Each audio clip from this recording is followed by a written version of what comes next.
नमस्कार, आप देख रहे हैं के न्यूज। मैं हूं आपके साथ तनवीर। रुक करते हैं खबरों का और बुलेटिन की शुरुआत करेंगे दिल्ली की खबर से। दिल्ली से बड़ी खबर आपको बता रहे हैं, जहां संसद के शीतकालीन सत्र में आज फिर एसआईआर पर चर्चा होगी।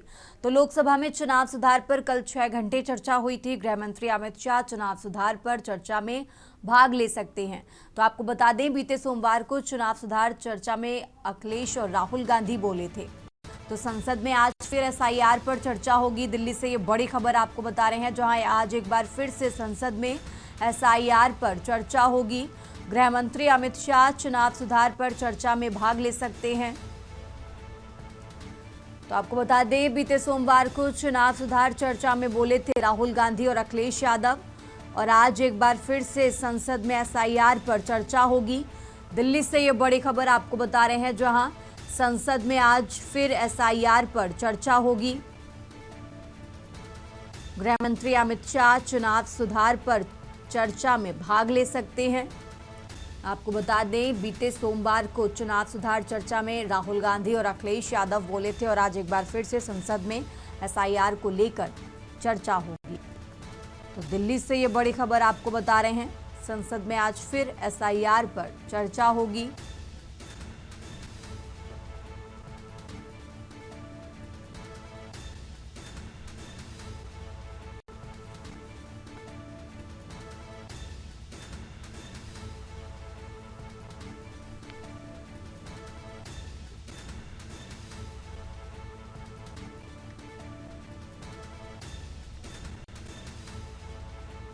राजधानी दिल्ली से यह अहम जानकारी आपको बता रहे हैं, गृह मंत्री अमित शाह चुनाव सुधार पर चर्चा में भाग ले सकते हैं, और आज एक बार फिर से संसद में एसआईआर को लेकर चर्चा होगी। तो दिल्ली से ये बड़ी खबर आपको बता रहे हैं, संसद में आज एक बार फिर से एसआईआर पर चर्चा होगी।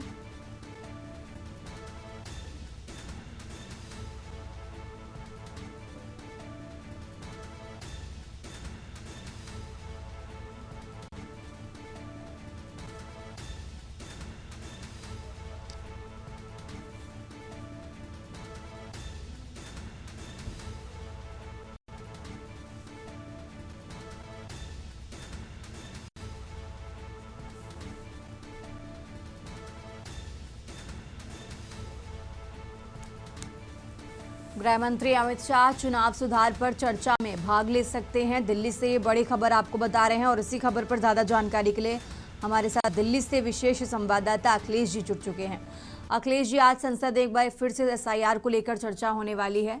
आज एक बार फिर से संसद में हंगामे के आसार हैं। अखिलेश जी, संसद के शीतकालीन सत्र में आज लोकसभा के अंदर फिर चर्चा होगी और इस चर्चा को लेकर चुनाव सुधार पर आज कल विपक्ष की तरफ से चर्चा की गई थी। राहुल गांधी, अखिलेश यादव समेत तमाम सांसदों के तरफ से कल चुनाव सुधार को लेकर अपना पक्ष रखा गया था। सरकार से लेकर चुनाव आयोग तक को कटघरे में खड़ा किया गया था। आज सत्ता पक्ष का नंबर है और सत्ता पक्ष के तरफ से केंद्रीय गृह मंत्री अमित शाह आज बोलेंगे।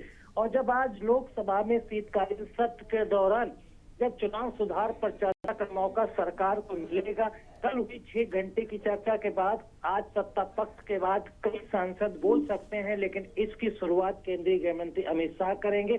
और कहा जा सकता है कि जिस प्रकार राहुल गांधी और अखिलेश यादव ने चुनाव सुधार पर सरकार को घेरा, आज केंद्रीय गृह मंत्री अमित शाह जब चुनाव सुधार को लेकर लोकसभा में बोलेंगे तो कांग्रेस की अब तक रही सरकारों की खामियों को गिनाने काम करेंगे कि वहां पर कैसे चुनाव आयोग का दुरुपयोग किया गया था, कैसे सरकारें गिराई गई थी, कैसे नई सरकारें बनाई गई थी और कहां कहां चुनाव में गड़बड़ी हुई थी। उस पूरे खाके के साथ आज सदन के अंदर अमित शाह विपक्ष को घेरते नजर आ सकते हैं। ठीक है अखिलेश जी, आप हमारे साथ बने रहिए, हम आगे भी आपसे जानकारी लेते रहेंगे। और ये दिल्ली से बड़ी खबर आपको बता रहे हैं, संसद में आज एक बार फिर से एसआईआर पर चर्चा होगी।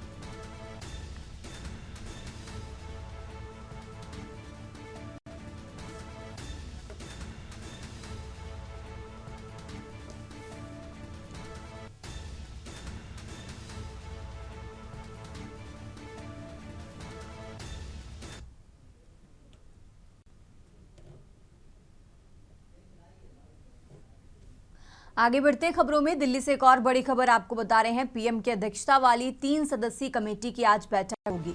तो प्रधानमंत्री नरेंद्र मोदी की बैठक में नई नियुक्तियों पर फैसला हो सकता है। बैठक में नए मुख्य सूचना आयुक्त के चयन पर भी मुहर लग सकती है। बैठक से जुड़ी अहम जानकारी आपको बता रहे हैं, जहां प्रधानमंत्री की अध्यक्षता वाली कमेटी में विपक्ष के नेता राहुल गांधी भी शामिल हैं। अतिरिक्त सॉलिसिटर जनरल केएम नटराज ने सुप्रीम कोर्ट को बैठक की सूचना दी है। सूचना आयुक्तों की नियुक्ति को लेकर सुप्रीम कोर्ट में सुनवाई हो रही है। तो दिल्ली से ये बड़ी खबर आपको बता रहे हैं। राजधानी दिल्ली से ये अहम जानकारी आपको बता रहे हैं, जहां प्रधानमंत्री की अध्यक्षता वाली 3 सदस्यीय कमेटी की आज बैठक होगी। ये बड़ी खबर आपको दिल्ली से बता रहे हैं। और इसी खबर पर ज्यादा जानकारी के लिए हमारे साथ अखिलेश जी लगातार जुड़े हुए। अखिलेश जी, प्रधानमंत्री की अध्यक्षता वाली 3 सदस्यीय कमेटी की आज बैठक होने वाली है। कितने बजे इस बैठक की शुरुआत होगी, क्या कुछ है इस बैठक को लेकर पूरी जानकारी? देखिए, देश में मुख्य सूचना आयुक्त और अन्य सूचना आयुक्तों की 8 की नियुक्ति होनी है, जो लंबे समय से खाली पद पड़े हुए हैं। और देश में सूचना आयुक्त और मुख्य सूचना आयुक्त की नियुक्ति न होने की वजह से सुप्रीम कोर्ट में पीआईएल दाखिल की गई थी। और पीआईएल दाखिल करके ये कहा गया था कि सरकार को निर्देश दिया जाए कि भारत सरकार सूचना आयुक्तों की नियुक्ति करे। इसके बाद सुप्रीम कोर्ट में सुनवाई हुई थी और इसी की वजह से सुप्रीम कोर्ट ने भारत सरकार को नोटिस जारी करके इस पर जवाब मांगा था। तो उसके जवाब में भारत सरकार के अतिरिक्त solicitor general KM Nataraj supreme court में कल पेश हुए थे और उनके तरफ से बताया गया था कि भारत सरकार ने सूचना आयुक्तों की नियुक्ति की तैयारी कर ली है। इसके लिए कमेटी की तिथि और समय भी निर्धारित हो गया है। प्रधानमंत्री की अध्यक्षता वाली 3 सदस्यों की कमेटी की जो बैठक होगी, उसमें मुख्य सूचना आयुक्त समेत 8 सूचना आयुक्तों की नियुक्ति पर मुहर लग सकती है। इसमें प्रधानमंत्री के अलावा केंद्रीय गृह मंत्री अमित शाह और विपक्ष के नेता राहुल गांधी शामिल हो सकते हैं। और फिलहाल कहा गया है कि 3 सदस्यीय कमेटी में इन 8 सूचना आयुक्त और एक मुख्य सूचना आयुक्त, कुल मिला के 9 लोगों की नियुक्ति पर आज मुहर लग सकती है। और इसकी सूचना भी सुप्रीम कोर्ट पहुंचाई जाए ताकि सुप्रीम कोर्ट में चल रही सुनवाई पर विराम लग सके। और सुप्रीम कोर्ट के chief justice of India Suryakant और चीफ और जस्टिस के अलावा जस्टिस बागची सुनवाई कर रहे हैं इस मामले की। ठीक है अखिलेश जी, बहुत बहुत शुक्रिया आपका तमाम जानकारी के लिए। और ये दिल्ली से बड़ी खबर आपको बता रहे हैं, जहां प्रधानमंत्री की अध्यक्षता वाली कमेटी में विपक्ष के नेता राहुल गांधी भी शामिल हैं और आज इसकी बैठक होने वाली है।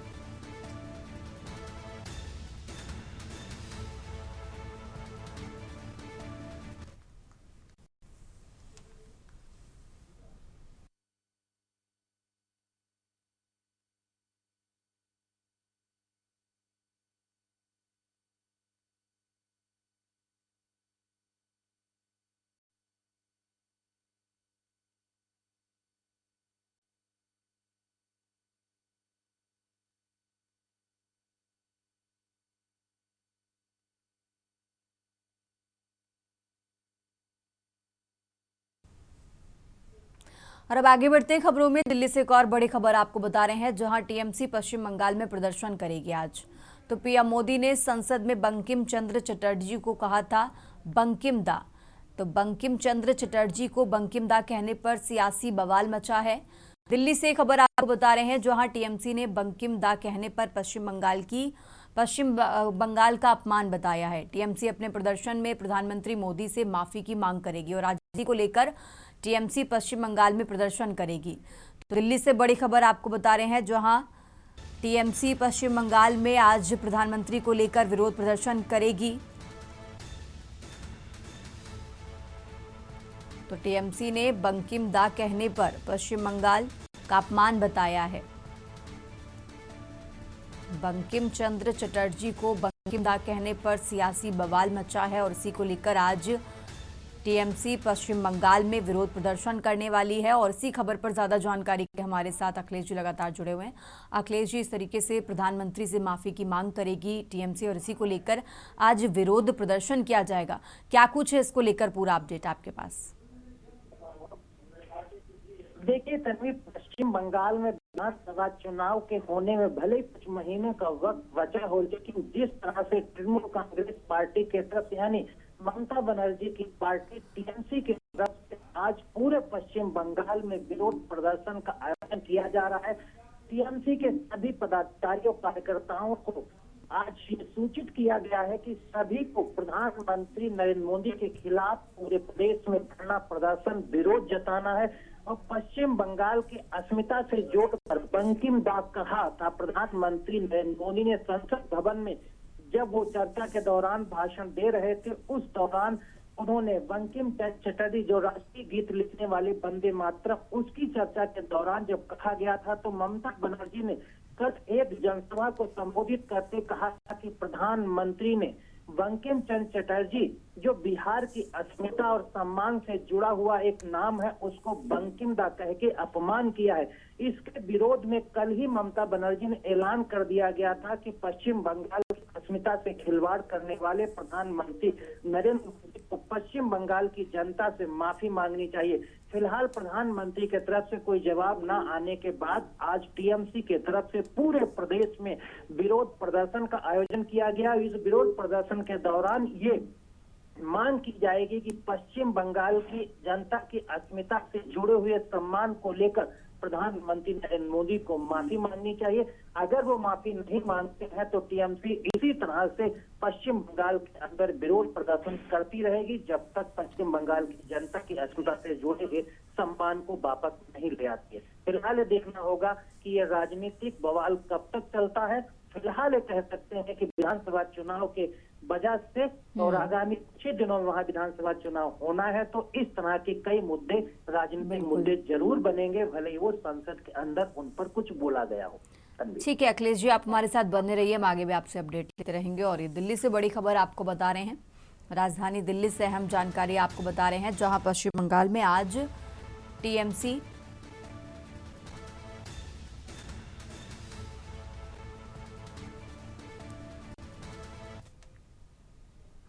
आगे बढ़ते खबरों में खबर दिल्ली से है, जहां सीएम रेखा गुप्ता कैबिनेट के साथ दिवाली मनाएंगी। तो रेखा गुप्ता सरकार ने हाथ में दिवाली मनाने की तैयारियां पूरी कर ली हैं। सभी सरकारी बिल्डिंग को दिवाली की तरह सजाया जाएगा। दिल्ली सरकार लाल किले पर दिवाली की तर्ज पर दिए जलाएगी। तो दिल्ली के सभी चौक चौराहों पर दिवाली की मार्केट भी लगेगी। तो सीएम रेखा गुप्ता कैबिनेट के साथ दिवाली मनाएंगी। दिल्ली से खबर आपको बता रहे हैं, सभी सरकारी बिल्डिंग को दिवाली की तरह सजाया जाएगा। दिल्ली सरकार लाल किले पर दिवाली की तर्ज पर दिए भी जलाएगी और साथ ही आपको बता दें सभी चौक चौराहों पर दिवाली की मार्केट भी लगेगी।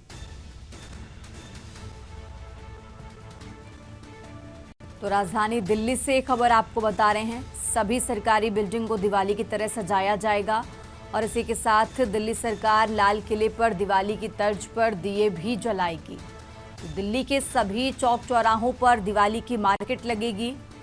राजधानी दिल्ली से ये बड़ी खबर आपको बता रहे हैं, सीएम रेखा गुप्ता कैबिनेट के साथ दिवाली मनाएंगी। और इसी खबर पर ज्यादा जानकारी के लिए हमारे साथ अखिलेश जी लगातार जुड़े हुए। अखिलेश जी, इस तरीके से सीएम रेखा गुप्ता कैबिनेट के साथ दिवाली मनाने वाली हैं, इसके पीछे का कारण क्या है, कैसी तैयारियां चल रही हैं, पूरा अपडेट क्या है? देखिए, इनमें दिल्ली की सरकार और मुख्यमंत्री रेखा गुप्ता दिल्ली वासियों के संदेश देना चाहती हैं कि दिल्ली में अब राम राज्य आ गया है। केजरीवाल की सरकार जा चुकी है, भारतीय जनता पार्टी की सरकार आ चुकी है। मुख्यमंत्री यानी दिल्ली सरकार की मुखिया के तौर पर रेखा गुप्ता अब सनातनी सरकार को चला रही हैं। ये संदेश देने के लिए आज दिल्ली के अंदर सभी जगह दिल्ली जैसे कार्यक्रमों का आयोजन किया जा रहा है। इसमें खासकर सबसे बड़े कार्यक्रम के तौर पर देखा जाए तो दिल्ली सरकार की पूरी कैबिनेट आज दिल्ली के हाट मार्केट जाएगी। वहां पर वो दिल्ली के कार्यक्रम का जो आयोजन दीपावली की तर्ज पर किया जा रहा है उसमें शामिल होंगे। इसके अलावा दिल्ली के तमाम जो चौराहे हैं, जो मार्केट है, वहाँ वो दीपावली की तरह सजाए जाएंगे। जो सरकारी भवन है वहां पर इलेक्ट्रिक झालरें लगाकर भी उनको चमाचम दीपावली के तरह से चमकाया जाएगा। इसके साथ ही साथ जो लाल किला पर है वहां पर दीप प्रज्वलित किए जाएंगे और भारी संख्या में दीप जलाए जाने की तैयारी दिल्ली सरकार की तरफ से की गई है, ताकि दिल्ली के लोगों को एक संदेश दिया जा सके कि दिल्ली में अब राम राज्य सरकार चल रही है। दिल्ली पर राम राज्य जैसा माहौल आ गया है, उसको लोग अपने दिमाग में रख के दिल्ली में रहें और दिल्ली सरकार पूरी तरह से उनके लिए इसी तरह पर कटिबद्ध रहेगी। ठीक है अखिलेश जी, बहुत बहुत शुक्रिया आपका तमाम जानकारी के लिए। और दिल्ली से खबर आपको बता रहे हैं, सीएम रेखा गुप्ता कैबिनेट के साथ दिवाली मनाएंगी। फिलहाल यहाँ रुकते हैं एक छोटे से ब्रेक के लिए, फौरन हाजिर होते हैं।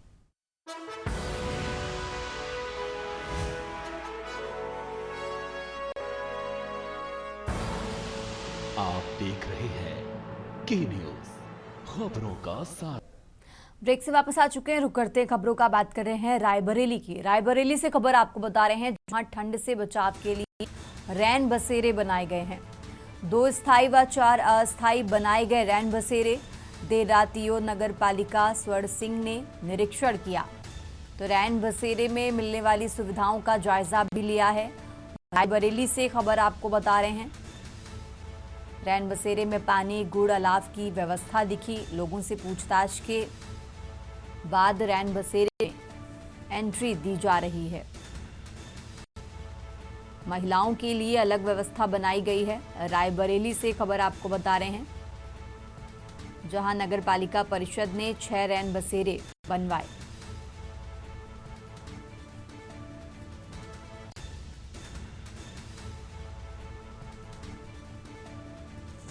तो ठंड से बचाव के लिए रैन बसेरे बनाए गए। रायबरेली से खबर आपको बता रहे हैं, शासन के निर्देश अधिकारी महोदय के आदेश के क्रम में शहर में कुल 6 रैन बसेरे बनाए गए हैं, जिनमें 2 अस्थायी जो चकधौरा और मुंशीगंज में है और 4 अस्थायी रैन बसेरे शहर में रेलवे स्टेशन पे, रोडवेज पे, जिला अस्पताल के इमरजेंसी गेट के पास और सुपरमार्केट में बनाए गए हैं। जो भी निराश्रित लोग हैं या जो ऐसे लोग जिनको रात में शहर में कोई आश्रय न हो, उनके लिए रैन बसेरे निःशुल्क बनाया गया है। यहाँ पे रुकने की निःशुल्क व्यवस्था की गई है। इनमें कुछ व्यवस्था खाने पीने के भी है। अभी खाने पीने के लिए यहाँ पानी की व्यवस्था है, इसके साथ दूध की व्यवस्था की गई है। और अगर ऐसा भविष्य में अगर हम देखते हैं खाने के क्या इंतजाम हो सकते हैं तो उसके भी हम प्रावधान करेंगे।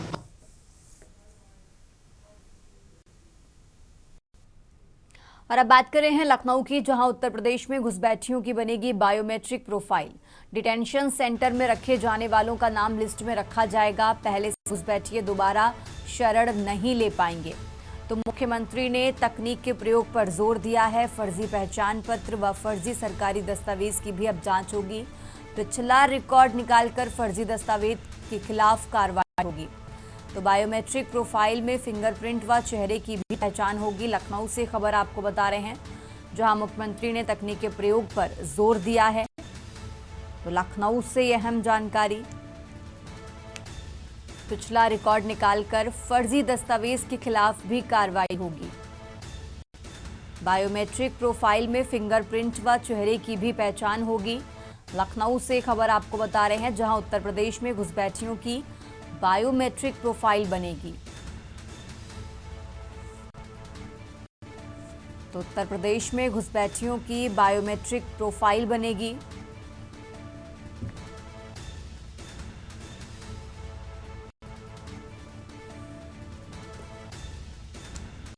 और इसी खबर पर ज्यादा जानकारी के लिए हमारे साथ मनीष तिवारी जुड़ चुके हैं। मनीष, जिस तरीके से जानकारी मिल रही है कि अब उत्तर प्रदेश में घुसपैठियों की बायोमेट्रिक प्रोफाइल बनेगी, इसको लेकर कैसी तैयारियां चल रही हैं और मुख्यमंत्री की तरफ से क्या साफ निर्देश दिए गए हैं? मनीष जी। जी बिल्कुल, जिस प्रकार से मुख्यमंत्री योगी आदित्यनाथ के द्वारा जो है उत्तर प्रदेश में घुसपैठियों को लेकर के लगातार जो है जनता से और साथ ही साथ पुलिस महकमे और निकायों को जो आदेश जारी किए गए हैं कि जल्द से जल्द जो है जितने भी विदेश से आकर के घुसपैठिए उत्तर प्रदेश में रह रहे हैं उनको चिन्हित किया जाए और चिन्हित करके जो है उनको डिटेंशन सेंटर में जो है रखा जाए। जिस प्रकार से ये पूरी लगातार जो है मुख्यमंत्री हर एक पहलू पर नजर रखे हुए हैं, उनके द्वारा लगातार इसी प्रकार से आदेश दिए जा रहे हैं।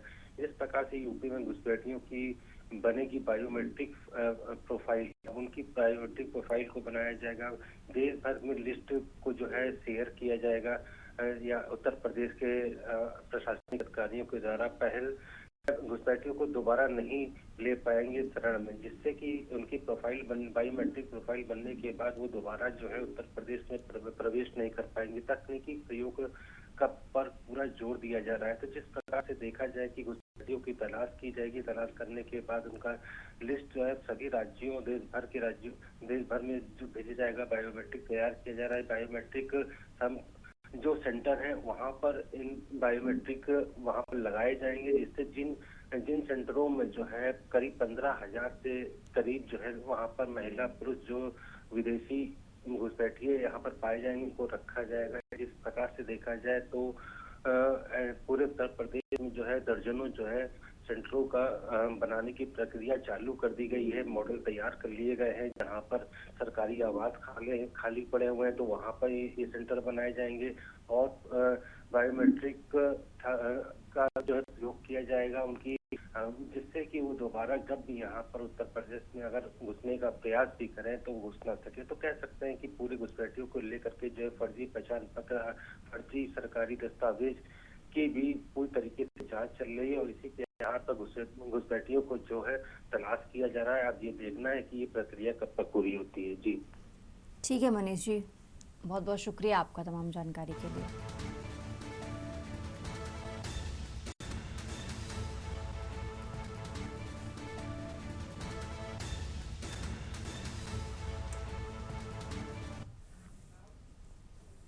इस बुलेटिन में फिलहाल इतना ही। आप देखते रहिए के न्यूज़ इंडिया।